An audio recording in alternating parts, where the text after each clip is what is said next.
I want to tell you a story. It's a good story. It's about, well, it involves my daughter and her boyfriend. Sean's an engineer and he works down in Camden. And lots of times on nice days, he likes to take his bike during lunch and ride across the Ben Franklin Bridge over into Philadelphia, ride around a little bit, and then ride back.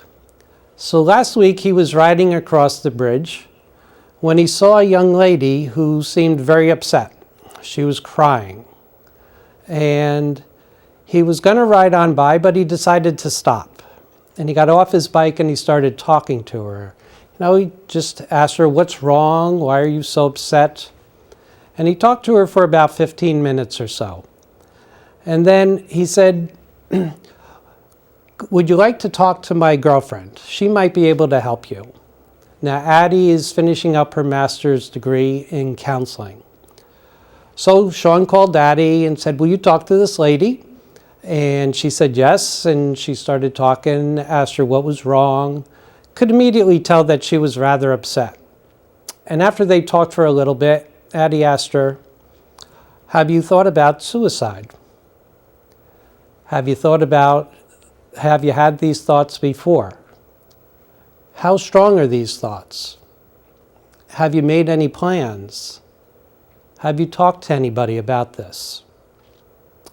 And they talked a little bit more, and then Addie said, "Would it be all right if Sean called 911 for you?" And she said yes. So she handed the phone back to Sean, and Addie told Sean, "Call 911 and just stay with her." So Sean hung up, and as he was dialing 911, the police pulled up. And her boyfriend got out of the car. Apparently she had had some contact with him earlier. He knew something was wrong and they were out looking for her. He got out of the car and he gave her a big hug.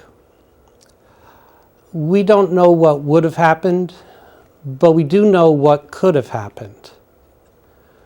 Fortunately, Sean had stopped. Sean and Addie talked to her for about 25 minutes. The police and her boyfriend were looking for her. I think for myself, what would I have done in that situation way back then? I don't think I would have stopped. And for two reasons. One, back then I was much more shy. And two, I wouldn't have wanted to put myself in her situation to impose myself, that I wanted to respect her privacy. But sometimes we need to go into uncomfortable situations.